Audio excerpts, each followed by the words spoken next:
میں جب بھی انکل بشیر کی دکان سے گھر کا سودا لینے جاتی تو وہ مجھے اینک لگا کر بڑے غور سے دیکھتے۔ مجھے ان کے یوں دیکھنے سے بہت غصہ آتا، مگر میں انہیں کچھ نہ کہتی کیونکہ وہ مجھ سے بہت بڑے تھے۔ لیکن ان کی بات سن کر میرا تو دماغ چکرا جاتا، دل کرتا اینٹ اٹھا کر ان کے سر پہ دے ماروں، کیونکہ وہ مجھے کہتے کہ اے لڑکی، تمہاری تو شادی بھی نہیں ہوئی، پھر تم حاملہ کیسے ہو گئی؟ یہ بات تو شاید ہر اس لڑکی کو غصہ دلاتی جو کنواری ہوتی۔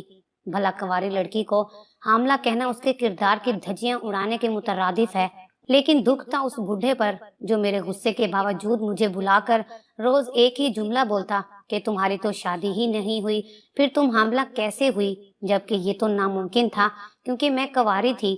جب انکل بشیر، جن کی ٹانگیں قبر میں تھیں، مجھے غور سے دیکھ کر یہ بات کرتے تو مجھے اس پر بہت غصہ آتا اور میں بنا کسی لحاظ کے اسے سنا دیتی، خوب ذلیل کرتی۔ تمہاری چھوٹی بیٹی ہے نا زرینا، جو 15 سال کی ہے، وہ ہوگی حاملہ۔ تمہارے خاندان کی لڑکیاں بنا شادی کے حاملہ ہوتی ہوں گی۔ اس کا رنگ میری بات پر سرخ انگارہ ہو جاتا، پر وہ مجھے جواباً ایک لفظ نہ کہتے سوائے اس کے کہ میں حاملہ ہوں۔ میں یہ بات امی کو بتاتی تو ان کا رنگ بدل جاتا۔ میں کئی رنگ عجیب عجیب سے ان کے چہرے پر دیکھتی، جس میں ایک غصے کا بھی ہوتا۔ وہ انکل بشیر کو ٹھیک ٹھاک گالیاں دیتی، لیکن میری ٹانگ اس بات پر اٹک جاتی کہ یہ گالیاں گھر میں بیٹھ کر ان کو دیتی، کبھی ان کی دکان پر جا کر ان کے سامنے کچھ نہ کہتی، نہ ہی وہ انکل بشیر کو یہ کہتی کہ تم نے میری بیٹی کے متعلق اتنی غلط بات کیسے کی۔ خیر، مجھے امی کی خاموشی پر بھی بڑا غصہ آتا۔ بری طرح سے چبھتی تھی ان کی خاموشی مجھے، اور جتنا غصہ مجھے اس بوڑھے انکل بشیر پر آتا تھا، اتنا ہی غصہ مجھے اپنی امی پر بھی آتا تھا۔ پھر امی مجھے سختی سے منع کر دیتی اور کہتی اب اس دکاندار سے بات مت کرنا، لیکن میں انکل کی دکان پر ضرور جاتی، بلکہ جان بوجھ کر جاتی، اور دن میں 2 سے 3 بار جاتی اور اینٹ کا جواب پتھر سے دیتی۔ اگر وہ مجھے کہتے تو میں بھی اس کے پورے خاندان کو نواز کر ہی آتی، لیکن وہ بوڑھا انتہائی ڈھیٹ تھا جو اتنی ذلت اٹھانے کے باوجود بھی اپنی بکواس کرتا رہتا اور کہتا کہ میں حاملہ ہوں، اور یہ بھی کہتا کہ میں نے اپنی زندگی کے 70 سال دھوپ میں بیٹھ کر نہیں گزارے۔ اگر تمہیں میری بات کا یقین نہیں تو جاؤ لیڈی ڈاکٹر سے اپنا چیک اپ کرواؤ۔ اگر تم حاملہ نہ نکلی تو بے شک آ کے میرا گلا دبا دینا۔ ایک دن میں اس سے لڑ کر گھر آئی ہی تھی کہ اچانک میری طبیعت بگڑ گئی، مجھے شدید چکر آنے لگے اور میری سانس سکڑنے لگی۔ امی پریشان ہوتی، مجھے ہاسپٹل لے کر بھاگی تو ڈاکٹر مجھے روم میں لے گئی اور میرا تفصیلی چیک اپ کیا، اور اس کے بعد مجھے دوائی دی۔ وہ مجھے انجیکشن لگانے لگی تو میں نے اس سے پوچھا مجھے ہوا کیا ہے، تو اس نے جو بتایا وہ سنتے ہی میری تو بنیاد ہی ہل گئی۔ اس نے کہا کہ میں حاملہ ہوں۔ اچانک مجھے کچھ یاد آیا تھا، کیونکہ ایک بار انکل بشیر نے مجھے اپنی دکان کے اندر لے جا کر میرا نام مہرو ہے، میری عمر 25 سال ہے، میں کراچی کی رہنے والی ہوں، میری تعلیم 12ویں تک ہے، ہمارا گھر بہت مختصر ہے، میرے گھر میں صرف میری والدہ اور میں ہی رہتی ہیں۔ میری والدہ کا نام نسرین ہے۔ میری امی کی شادی 14 سال کی عمر میں ہوئی تھی، یہی وجہ ہے میری اور میری امی کی عمر میں زیادہ فرق نہیں لگتا۔ شکل و صورت میں اپنے ابو پر گئی ہوں، میرا رنگ سانولا ہے جبکہ امی کا رنگ سرخ و سفید ہے۔ میرے ابو کا انتقال میرے بچپن میں ہی ہو چکا تھا، جبکہ میری امی سب سے الگ رہتی تھی۔ امی بتاتی ہیں کہ ان کی اور ابو کی شادی پسند کی تھی، اس لیے سب کو اختلاف تھا۔ شادی کے بعد کسی نے پلٹ کر نہ دیکھا، لیکن جب ابو کا انتقال ہو گیا تو سب کو امی نظر آنے لگی۔ وجہ امی سے محبت نہیں بلکہ امی کی جائیداد تھی۔ میرے ابو ذمہ دار تھے اور وہ مرنے سے پہلے اپنی تمام جائیداد میرے نام کر گئے تھے، اس لیے سب اس جائیداد کے لیے امی کے قریب آ رہے تھے تاکہ میرا حصول کر سکیں۔ اس لیے امی نے ان سے تعلق توڑ لیا، جبکہ ابو کے گھر والے تو ابو کا حصہ ہمیں دینے کو ہی راضی نہ تھے، اس لیے امی نے ان سے بھی رابطے منقطع کر دیے۔ کوئی اور بہن بھائی تھا نہیں، اس لیے ہم دونوں اکیلے رہتے تھے۔ امی زمینوں کو بہت اچھے سے چلا رہی تھی اور وہاں سے آنے والی رقم پر ہم عیش و عشرت سے زندگی بسر کر رہے تھے۔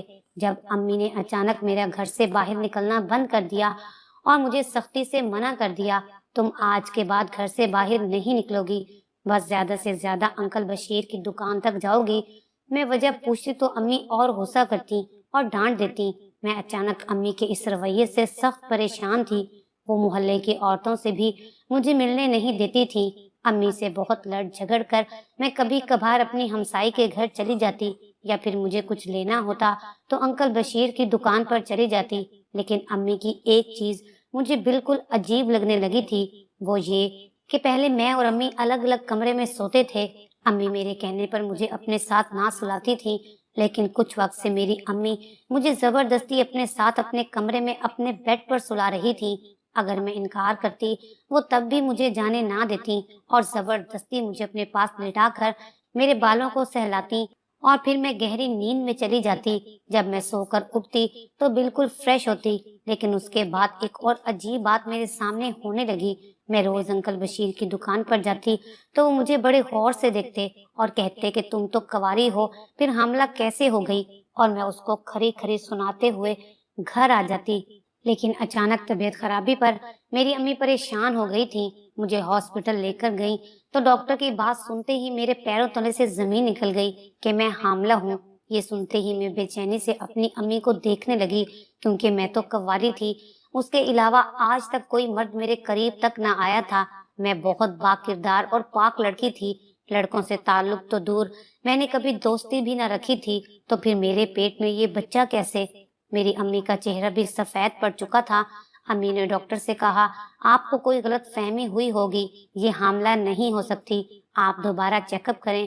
تو ڈاکٹر نے امی کو عجیب نگاہوں سے گھورا اور بولی، بی بی یہ حاملہ ہی ہیں، اور بہتر ہے اب آپ ان کا خیال رکھیں اور اس سے بھاری چیزیں نہ اٹھوائیں، زیادہ کام نہ کروائیں اور بیڈ ریسٹ کرنے دیں۔ ڈاکٹر امی کو ہدایت دے رہی تھی، جبکہ میں پاگلوں کی طرح بیٹھی تھی۔ جب ڈاکٹر نے امی کے کہنے پر میرے بازو پر اچانک سکون کا انجیکشن لگا دیا، انجیکشن کا اثر بھی فوری ہوا اور مجھ پر غنودگی طاری ہونے لگی۔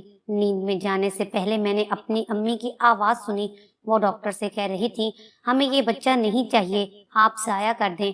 جسے سنتے ہی ڈاکٹر ان پر برس پڑی اور نہ جانے انہیں کیا کیا باتیں سنا رہی تھی۔ جب میری آنکھ کھلی تو میں ہاسپٹل کے کمرے میں موجود تھی۔ میری امی پریشانی سے کمرے میں ٹہل رہی تھی۔ میں نے امی کو دیکھا تو بے ساختہ رونے لگی۔ میری امی میرے قریب آئیں اور مجھے خود سے لگا لیا۔ میں اپنی امی کے گلے لگ کر رونے لگی۔ میں انہیں بتانے لگی، امی آپ یقین کریں، میں پاک دامن ہوں، میں بے گناہ ہوں، میں نے ایسا کچھ نہیں کیا، میں نہیں جانتی میرے پیٹ میں یہ بچہ کیسے آیا۔ میں رو رہی تھی اور میری امی مجھے تسلی دے رہی تھی، ارے بیٹا چپ کر جاؤ، کچھ نہیں ہوتا، سب ٹھیک ہو جائے گا۔ پھر میری امی مجھے اپنے ساتھ گھر لے آئی اور مجھ سے کہا، تم پریشان مت ہو، سب ٹھیک ہو جائے گا، کوئی تمہارے کردار کو برا نہیں کہے گا، کسی کو پتہ نہیں چلے گا کہ تم ماں بننے والی ہو۔ میں نے امی کو پریشانی سے دیکھا اور پوچھا، پر امی کیسے؟ تو وہ جو بولی وہ سن کر میرے تو ہوش اڑ گئے۔ میری امی کہہ رہی تھی، میں 2-3 دن میں ہی کسی اچھے ڈاکٹر کا پتہ کر کے تمہارا ابورشن کروا دوں گی۔ میں نے کہا، امی یہ تو بات کی بات ہے، لیکن پہلے یہ تو معلوم ہو کہ میرے پیٹ میں یہ بچہ آیا کہاں سے۔ میری بات پر امی خاموش ہو گئیں اور میرے برابر بیٹھے ہوئے اپنا سر تھام لیا۔ میں نے امی سے دوبارہ پوچھا تو وہ مجھ سے معافی مانگنے لگی۔ میں حیران ہو گئی کہ ان سب میں امی کا کیا قصور ہے، لیکن پھر جو بات امی نے بتائی مجھے لگتا تھا میں پاگل ہو جاؤں گی۔ امی نے بتایا کہ میں اپنی سہیلی کی بیٹی کے لیے کراماتی چینی لائی تھی، جسے کھاتے ہی لڑکی حاملہ ہو جاتی ہے۔ غلطی سے وہ چینی تم نے بھی استعمال کر لی۔ میں امی کو بے یقینی سے دیکھنے لگی۔ میں جانتی تھی کہ وہ مجھ سے جھوٹ بول رہی ہیں، ایسا کچھ نہیں ہے۔ سائنس ابھی اتنی بھی اندھی نہیں ہوئی کہ جس لڑکی کی شادی ہی نہ ہوئی ہو اور کوئی مرد اس کے قریب ہی نہ گیا ہو، وہ چینی کھانے سے حاملہ ہو جائے۔ میں نے امی سے کچھ نہ کہا اور خاموش ہو گئی۔ میں جانتی تھی کہ امی جھوٹ بول رہی ہیں، ان سب کے پیچھے ماجرا کچھ اور ہی ہے۔ امی مجھ سے کچھ تو چھپا رہی ہیں۔ رات امی مجھے اپنے کمرے میں سلانے لگی تو میں نے انکار کر دیا اور اپنے کمرے میں سوئی۔ رات یہی سوچتے سوچتے میری آنکھ لگ گئی کہ یہ سب میری زندگی میں کیا ہو رہا ہے۔ جب صبح اٹھی تو امی نے ناشتہ لگایا اور مجھ سے کہا، میں اپنی سہیلی کے ساتھ ایک ڈاکٹر کے پاس جا رہی ہوں، جلدی واپس آ جاؤں گی۔ میں خاموش رہی اور ناشتے کی ٹرے دیکھ کر اچانک میرے دماغ میں دھماکہ سا ہوا۔ مجھے بے ساختہ انکل بشیر یاد آئے۔ یہ بات تو امی اور مجھے کل پتہ چلی تھی کہ میں حاملہ ہوں، جبکہ یہ بات انکل بشیر بہت پہلے سے کہہ رہے تھے کہ میں حاملہ ہوں، تو وہ ایسا کیوں کہہ رہے تھے؟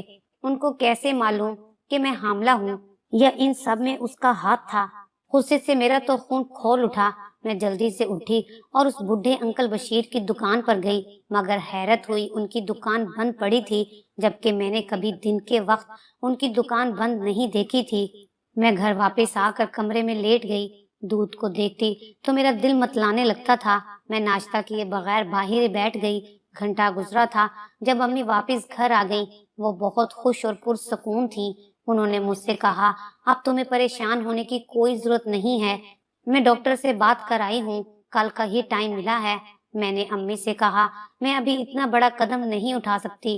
میرے کہنے پر امی ایک دم غصہ ہو گئی اور بولی، تمہیں معلوم بھی نہیں یہ کس کی اولاد ہے، پھر بھی پالو گی؟ یہ بدنامی کا ٹکڑا میں اپنے سر نہیں لینا چاہتی، اس لیے سیدھے سیدھے سے میرے ساتھ ہاسپٹل چلنا۔ امی نے غصے سے کہا تو میں خاموش ہو گئی۔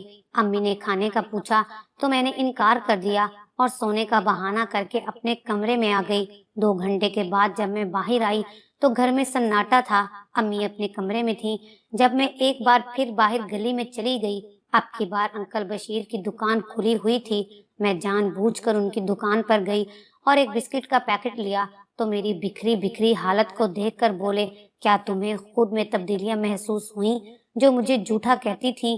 آج میں ان کی سنتی رہی اور پھر بولی، آپ کیسے جانتے ہیں کہ میں حاملہ ہوں؟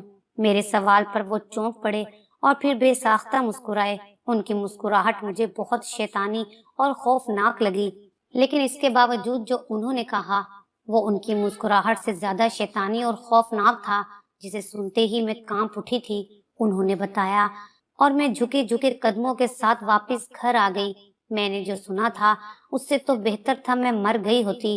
کاش میں وہ یہ سب نہ سنتی۔ میرے لیے یقین کرنا ناممکن تھا کہ جو میرے ساتھ ہو رہا ہے ان سب میں میری امی کا ہاتھ تھا۔ ماں ہو کر وہ میرے ساتھ ایسا کیسے کر سکتی تھی؟ کیا میں ان کی سکی اولاد نہیں تھی جو انہوں نے میرے ساتھ ایسا کیا؟ میں ان سب کا جواب مانگنے امی کے پاس گئی تو اندر سے آتی آوازیں سن کر میں پتھر ہو گئی۔ اندر سے آتی امی کی آواز نے مجھے مزید توڑ کر رکھ دیا۔ میں دروازے کے پاس ہی زمین پر بیٹھتی چلی گئی۔ میری امی اندر کسی سے فون پر محو گفتگو تھی۔ وہ فون پر کہہ رہی تھی، اس میں خود غرضی کی کون سی بات ہے؟ اگر میں اپنے بڑھاپے کے متعلق سوچوں تو کیا غلط ہے؟ آج کل تو سکی اولاد ماں باپ کو اولڈ ہوم میں چھوڑ دیتی ہیں، پھر مہرو تو میری سکی بیٹی بھی نہیں۔ وہ شاید فون پر بات کرتے کرتے باہر نکلی تھی کہ دروازے پر مجھے دیکھتے ہی ان کے قدم دروازے پر ٹک کر رک گئے۔ انہوں نے فوراً ہی فون رکھ کر مجھے نیچے سے اٹھانا چاہا، جبکہ میں نے چیختے ہوئے ان کا ہاتھ جھٹک دیا اور ان سے پوچھا، یہ سب کیوں آپ نے میرے ساتھ کیا؟ مجھے سب کچھ سچ جاننا ہے۔ امی مجھے سچ سچ بتائیں، کیوں کیا آپ نے میرے ساتھ ایسا؟ امی مجھ سے 2 قدم پیچھے ہو گئیں۔ ان کا رنگ بالکل زرد پڑ گیا۔ وہ حیرت سے مجھے دیکھنے لگی اور میں چلا چلا کر رونے لگی۔ امی مجھے پتا ہے، خدارا مجھے سچ بتائیے۔